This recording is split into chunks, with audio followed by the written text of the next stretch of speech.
نمل۔ آسمان پہ سورج طلوع ہو رہا تھا۔ ہسپتال کی عمارت کوئلے کی طرح سیاہ پڑی تھی۔ دھوئیں کے بادل ابھی تک اوپر اٹھ رہے تھے۔ ارد گرد رش تھا، فائر بریگیڈز، رپورٹرز کے کیمرے، پولیس۔ ایک جگہ وہ دونوں گارڈ کھڑے ایک پولیس افسر سے بات کر رہے تھے۔ فاصلے پہ ایک پولیس موبائل کے ساتھ اے سی پی سرمد شاہ کھڑا تحمل سے توقیر بخاری کو سن رہا تھا جو پاگلوں کی طرح گھرا رہے تھے۔ تم لوگوں نے میری برسوں کی محنت برباد کر دی۔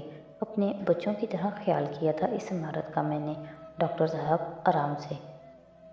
میں نے کہا نا ہم تفتیش کر رہے ہیں۔ خاک تفتیش کرو گے تم؟ کل تم نے مجھے فون پہ کہا تھا کہ اوپر والے کہہ رہے ہیں اگر پھر کوئی مطالبہ کیا تو جو ہے وہ بھی نہیں رہے گا، اور آج میرا ہسپتال جلا ڈالا گیا۔ اندھا ہوں میں کیا؟ بچہ ہوں میں؟ آستین سے کف رگڑتے، سینے سے تر چہرے اور سرخ آنکھوں سے اسے دیکھتے دبا دبا سا چلائے تھے۔ تم سب بھگتو گے، وہ نیاز بیگ کا بھائی اور تم سب ملے ہوئے ہو۔ میں بڑا لحاظ کر رہا ہوں آپ کا۔ محنت نہ محنت یہ جگہ ہم نے آپ کو دی تھی، آدھی سے زیادہ مشینیں ہم نے آپ کو دی تھیں۔ ناگواری سے ٹوکا۔ میں نے اپنی ساری جمع پونجی کنسٹرکشن پہ لگا دی۔ میرے اوپر قرضہ ہے، مجھے کنگال کر دیا تم نے۔ وہ بال نوچ رہے تھے، اور وہ واقعی بال نوچ رہے تھے۔ قدرے فاصلے پہ کار کی آواز آئی اور کار رکی اور دروازہ کھول کر ڈاکٹر ایمن باہر نکلے۔ ادھر ادھر دیکھتی قدم بڑھائے تو سامنے عمارت نظر آئی۔ وہ زنجیر پا ہوئی، برف ہوئی، نمک کا مجسمہ ہوئی۔ اس کی آنکھیں اس کوئلے کی سی ہوئیں، عمارت پہ جا ٹھہری۔ لب ہلکے سے کھل گئے اور دل خالی ہو گیا۔ بے اختیار اس نے کار کے دروازے کا سہارا لیا۔ سب جل کر راکھ ہو گیا تھا۔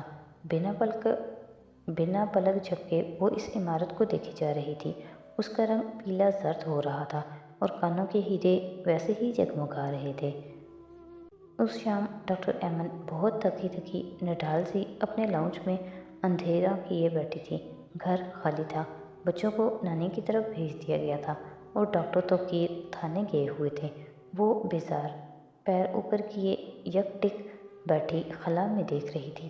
پھر یکا یک کھٹکا سا ہوا، وہ چونکی، ٹھک ٹھک ٹھک، مدھم سی بیٹ۔ وہ سست روی سے اٹھی اور راہداری کی طرف آئی۔ اندھیر گھر میں ادھر ادھر چلتی اپنی اسٹڈی کے دہانے پہ آ رکی۔ دروازہ دھکیلا۔ اندر گپ اندھیرا تھا، صرف کھڑکی سے نیلگوں روشنی آتی تھی۔ وہ جانے لگی تبھی ایک دم رکی۔ میز کے پیچھے کنٹرول چیئر پہ کوئی بیٹھا تھا۔ اس کا سارا وجود اندھیرے میں تھا، صرف ایک ہاتھ نظر آ رہا تھا جس سے وہ میز پہ ایک پین کو ٹھک ٹھک بجا رہا تھا۔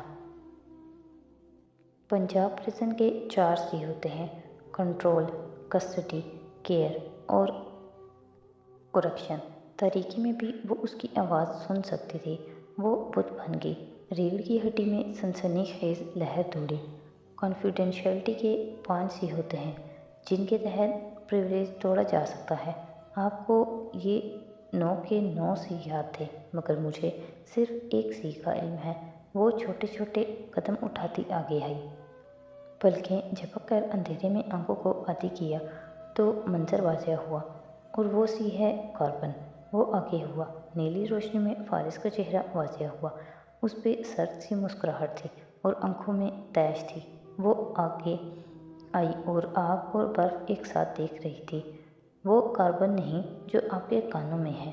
انگلی سے ڈاکٹر ایمن کے کانوں کی طرف اشارہ کیا جن میں جگمگاتے ہوئے دنیا کے سخت ترین کاربن تھے، بلکہ ایک ہائیڈرو کاربن، وہ سی جو آپ کو بھول گیا تھا، CH4۔ ڈاکٹر ایمن کا سانس حلق میں اٹک گیا۔ Methane, natural gas. وہ شل رہ گئی۔ تم نے آگ لگائی ہے میرے ہسپتال میں، ہے نا؟ تم نے کیا نا یہ سب؟ اس کا سارا خون سمٹ کر چہرے میں آیا۔ وہ ایک دم آگے آئی۔ کیوں کیا تم نے ایسا؟ وہ میرے برسوں کی محنت تھی، وہ میری پوری زندگی تھا۔ وہ دبا دبا سا چلائی تھی۔ ہمارے اوپر قرضہ ہے، اسے کیسے اتاروں گی میں تباہ ہو گئی ہوں فارس غازی۔ गुड। उसने सर को खम दिया। ऐमन की आंखों से शरारे फूटने लगे। तुमने मुझसे बदला लिया ना, प्रिविलेज तोड़ने का, परजुरी का। हाँ, बोला था मैंने झूठ। और अब तुम देखो मैं तुम्हारे साथ क्या करती हूँ। मेज़ पे दोनों हाथ रखे झुकी खड़ी वो जख्मी नागिन की तरह फनकार रही थी। मैं अभी के अभी पुलिस बुला रही हूँ तो कि एसीपी, मैं सबको बताऊंगी कि तुमने किया है ये सब। काउंट ऑफ मोंटे क्रिस्टोफर वापस आ गया है और वो एक एक से बदला ले रहा है। और मैं उसका सांस फिर बेभर रहा था। मैं मीडिया पे भी सब बताऊंगी, तुम्हारी बीवी और तुम्हारे भाई के अफेयर की एक एक तफसील बताऊंगी। नहीं, आप ऐसा कुछ नहीं करेंगी। आवाज़ भी वो चौंकी। खिड़की के पर्दे के साथ खड़ी लड़की आगे चलती आई और फारिस की कुर्सी के साथ जा खड़ी हुई। वो एक उंगली से मुसलसल अपनी घुंघराली लेट लपेट रही थी और उसका चेहरा नीली चांदनी में दमक रहा था। डॉक्टर एमन हाथ हटाकर सीधी हुई, शरर पार नज़रों से बारी बारी दोनों को देखा। फारिस अब पीछे को टेक लगाए बैठा मुसलसल पेन से मेज़ की सतह पे ठक ठक कर रहा था। ये तुम दोनों की भूल है कि मैं किसी को नहीं बताऊंगी। फारिस ने कलम रखा और मेज़ पे पड़ा फोटो फ्रेम उठाकर सामने किया, जिसमें एमन, तोकीर और उनके 3 बच्चे मुस्कुरा रहे थे। आपका बड़ा बेटा बहुत प्यारा है डॉक्टर। डॉक्टर एमन ने इस्तज़ाइया ओ करके सीने पे बाजू लपेटे। अच्छा, तो तुम मेरे बेटे को मारने की धमकी दे रहे हो? उम्म, तुम ये नहीं कर सकते। You don't have it in you. तुम कातिल नहीं हो सकते। इस बात पे जुमर ने चंद लम्हे के लिए फारिस को देखा, फिर चेहरा डॉक्टर की तरफ मुड़ा। कोई किसी को कत्ल नहीं करने जा रहा, डॉक्टर एमन सुकून से बोली।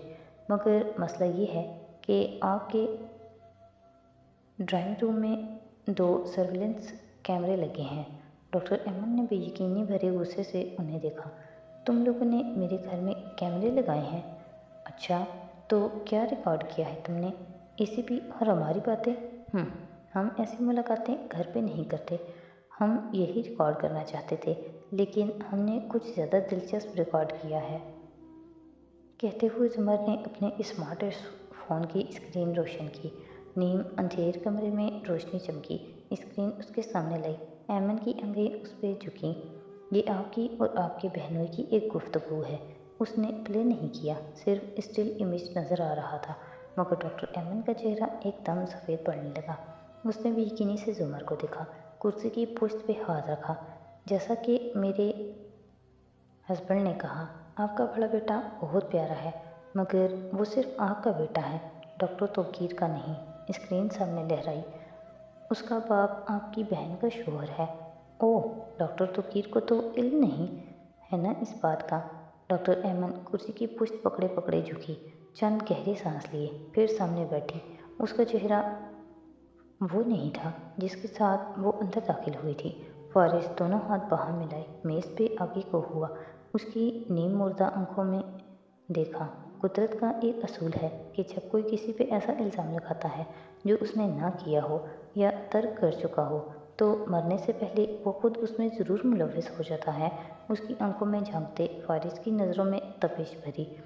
तुमने मेरी बीवी पे बड़ी कचहरी में इल्ज़ाम लगाया, तुमने मेरे भाई पे इल्ज़ाम लगाया। चंद लम्हे तक ऐमन कुछ बोल न पाई, आंखों में आंसू आ गए। क्या तुम ये सब भूल नहीं सकते थे? रिहा हो गए थे, शादी कर ली, सेटल हो गए। क्या तुम माफ़ नहीं कर सकते थे? तुम लोगों ने माफ़ी मांगी कब थी? तुम लोगों ने मेरे भांजे के साथ भी वही किया जो मेरे साथ किया, लेकिन अब कम अज़ कम तुम एक लंबे अरसे तक किसी के साथ दोबारा ये नहीं कर सकोगी। दोबारा टेक लगाई, आंखें सुखेड़ कर उसे तय से देखा। और अब मोहतरमा, आप वही करेंगी जो हम आपको बताएंगे? जी डॉक्टर अहमद, और हम में और आप में यही फ़र्क है। वो भी खुश्क सा कह रही थी। हम चाहें तो आपके शोहर को बता दें, आपका मैका भी छूटेगा, ससुराल भी। शोहर और 2 बच्चे तो जाएंगे ही, मगर हम ऐसा नहीं करेंगे, आपकी ज़ाती ज़िंदगी ख़राब नहीं करेंगे तब तक जब तक आप हमारे किए पे अमल करती रहेंगी। उसके आंसू बह रहे थे और वो बेबसी से उंगलियां मरोड़ती जुमर को सुन रही थी। आप हर एक को यकीन दिलाएंगी कि इस वाक़े में अलीम बेग का हाथ है। ये भी बताएंगी कि वो आपको फ़ोन पे धमकियाँ दे रहा था। आगे आपको पता है ये क्या करना है। डॉक्टर अहमद ने भीगे चेहरे से इस बात में सर हिलाया। और अब वो संजीदगी से बोला, अब आप बताइए सादी यूसुफ के बारे में, हर वो चीज़ जो उस रात हुई। ज़्यादा पसोपेश करने की ज़रूरत नहीं है, आप देख चुकी हैं, मैं क्या कर सकता हूँ। चंद लम्हे खामोशी में गुजरे, फिर उसने चेहरा उठाया, वो आंसुओं से तर था। वादा करो तुम कभी तौकीर को नहीं बताओगे। मेरा और कमरान के दरमियान अब कुछ नहीं है, वो एक पुरानी बात थी। तौकीर को सनी से बहुत मोहब्बत है, प्लीज़ तुम। डॉक्टर अहमद, अगर आपके मुंह से निकलने वाले अगले अल्फाज मेरे जवाब के अलावा हुए तो मैं इसी वक्त ये वीडियो डॉक्टर तौकीर को फॉरवर्ड कर दूंगा। Okay okay. उसने हथेली से आंसू रगड़ते हाथ उठाए। उस रात तौकीर को एसीपी का फ़ोन आया। उसने कहा कि एक लड़का गायब करना है। जब उसकी हालत खतरे से बाहर, ये सब मुझे पता है। ये बताएं उस एसीपी के अलावा कौन शामिल था उसमें। वो लम्हे भर को खामोश रही। हमारा रब्ता सिर्फ एसीपी से था, मगर एसीपी उसी शख्स से हदायत लेता था जिससे तुम्हारे केस में लेता आ रहा था। रुक कर उसको देखा, तुम्हारा जज जस्टिस सिकंदर। मुझे पता है, जज बिका हुआ था और तुम गलत जानते हो। जज बिका हुआ नहीं था, जज खरीदार था। जुमर और फारिस ने बेइख्तियार एक दूसरे को देखा। वो जज हमारे या नियाज बेग की तरह एक मोरा नहीं था, वो उसी जुर्म में बराबर का हिस्सेदार था जिसको छुपाने के लिए ये सब हुआ था। इससे आगे मैं कुछ नहीं जानती, प्लीज़ अब यहाँ से जाओ। कुर्ब से कहते उसने मुंह फेर लिया। वो उठा और घूमकर दरवाजे की तरफ जाने लगा। जुमर भी पीछे गई। तब अहमद बोली, आई एम सॉरी जो मैंने किया तुम्हारे साथ। फारिस ने मुड़कर एक नज़र उस पर डाली। नहीं, आपको कतन कोई शर्मिंदगी नहीं है। 10 मिनट पहले तक आप वो सब दोहराना चाहती थी। उसने गर्दन मोड़कर भीगे चेहरे से फारिस को देखा। तब मैं गुस्से में थी और अब आप सिर्फ खौफजदा हैं। मध्यम मगर मजबूत आवाज़ में बोला, कम से कम 4 साल लगेंगे आपको अपना कर्ज उतारने और दोबारा अपने पैरों में खड़े होने के लिए। और आप जानेंगी कि हर पल अपनी ज़िंदगी तबाह होने का खौफ क्या होता है। खौफ की कैद कैसी होती है और फीलिंग्स कैसी होती हैं जब आप अपनी सफाई भी ना दे सकें, जब आप अपने साइज से भी डरने लगें। मगर डोंट वरी डॉक्टर, आप एक दिन नॉर्मल हो जाएंगी। चंद साल की ही तो बात है। हल्का सा डॉक्टर अहमद का कंधा थपका और तेज़ कदमों से बाहर निकल आया। वो रेस्टोरेंट के सामने कार में बैठे थे और दोनों के दरमियान खामोशी छाई थी। जुमर थकी हुई लग रही थी। उसने 2 दिन लगातार तमाम फेड्स देखी थी और किस्मत से उसको मतलूबा शय मिल गई थी, मगर अब थक चुकी थी। कुछ जहन में उलझा था। फारिस के फिक्रे जहन में गूंज रहे थे।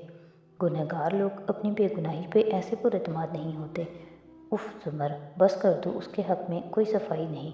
करा कर उसे देखा तो वो उसे ही देख रहा था। हल्का सा मुस्कुराया। गुड इवनिंग मिसेज जुमर, मेरा नाम फारिस तहीर गाजी है। आपसे मिलकर खुशी हुई। और वो थकी थकी सी हल्का सा मुस्कुराई। मुझे भी। फिर खिड़की के बाहर देखने लगी। मैंने झूठ बोला था, आई एम सॉरी। बाहर देखते हुए वो बोली तो वो चौंका। तुम्हारे लिए नहीं बता रही, इसलिए बता रही हूँ क्योंकि मैंने गलत किया। तुम्हारी बीवी ने ऐसा कुछ नहीं कहा था। वो आखिरी वक्त तक तुम्हारे लिए पॉजिटिव थी। कुछ देर बाहर देखती रही। जवाब नहीं आया तो आंखों का रुख उसकी तरफ फेरा। उसने जैसे गहरा सांस लिया था, फिर सर झटका। कम से कम जुमर से आप वो इस मौजू पे बात नहीं करना चाहता था। कुछ खाएंगी? गर्दन हिलाई और सर सीट से टिकाया। आंखें बंद कर दी और अंदर चला गया। बाहर फूलों के स्टॉल पे डूबती शाम के अंधेरे में बैठा गुलखान छड़ी से फुटपाथ पे लकीरें खींच रहा था। जैसे ही उसने फारिस को बाहर जाते देखा, उसकी आंखें चमकी। दौड़कर जुमर की खिड़की तक आया। वो आंखें बंद किए बैठी थी। उसने शीशा बुझाया, चौंक कर सीधी हुई, फिर शीशा नीचे किया। जुमर बाजी, वो चहका, हमको तुम्हें कुछ देना था। बेचैनी से देखा। अंदर फारिस का काउंटर पे खड़ा चेहरा नजर आ रहा था। फिर जेब से स्याह हीरे वाला कीचेन निकालकर दोनों हाथों से उसकी तरफ बढ़ाया। जुमर की आंखों में तहीर उभरा। ये तुम्हें कहाँ से? बाद में बताएगा, जब ये तुम्हारा बंदा नहीं होगा सामने। कल रात साथी भाई को ख्वाब में देखा था। भाई बहुत खफा था हमसे। वो वापस आता नजर आ रहा था। गुलखान का मुंह कड़वा सा हुआ और वो पलट गया। जुमर ने बेइख्तियार शुक्रिया पुकारा। फिर किचन को देखा। उसमें एक सिल्वर पेन की नथनी था। उसने पेन खोला। अंदर USB प्लग था। فارس قریب آ رہا تھا۔ اس نے جلدی سے اسے پرس میں رکھ دیا۔ جب وہ گھر آئی اور کھانے کے شوق پر صداقت کو پکڑائے تو حنین اور سیم لاؤنج میں بیٹھے تھے۔ سیم فوراً اٹھا۔ پھوپھو، ہنا کہہ رہی ہے کہ ہم ہماری برتھ ڈے سیلیبریٹ کریں گے۔ وہ مسکرا دی۔ اس کا گال تھپتھپایا۔ ہنا نے مجھے بتایا تھا۔ پھر حنین کو اشارہ کیا۔ وہ اٹھ کر پیچھے آئی۔ زمر اوپر کمرے میں آ کر پرس سے کی چین نکالا اور اپنے دراز میں رکھ دیا۔ پھر دروازے میں کھڑی ہنا تک گئی۔ کیا ہاشم نے کوئی ٹیکسٹ کیا تھا؟ حنین نے اداسی سے نفی میں سر ہلایا۔ اوکے، اب سیم کی برتھ ڈے کے لیے انوائٹ کرنے ہم دونوں اس کے پاس جائیں گے اور جیسا ہم نے ڈیسائیڈ کیا تھا وہی کریں گے۔ آپ تھکی ہوئی لگ رہی ہیں۔ کوئی بات نہیں، چلو۔ بال جلوے میں لپیٹتی وہ سیڑھیاں اتر رہی تھی۔ فارس نے دیکھا تو پوچھا، کدھر صداقت کھانا لگا رہا ہے؟ بس 5 منٹ میں آتے ہیں، مسز کاردار سے کام تھا۔ ہنا، میرے ساتھ آؤ۔ اور حنین سر جھکائے نظر ملائے بغیر اس کے ساتھ باہر آ گئی۔ کچھ دیر بعد وہ ہاشم کے سامنے اس کے لان میں بیٹھی تھی۔ ہاشم نے اپنی بیماری کا بتایا، البتہ اب وہ فریش لگ رہا تھا۔ سوری ہاشم، ہمیں نہیں معلوم ہو سکا کہ آپ بیمار تھے، زمر نے کہہ کر ہنا کو دیکھا تو وہ بظاہر مسکرا کر بولی، تبھی آپ نے اتنے دن سے مجھے ٹیکسٹ نہیں کیا ہاشم بھائی۔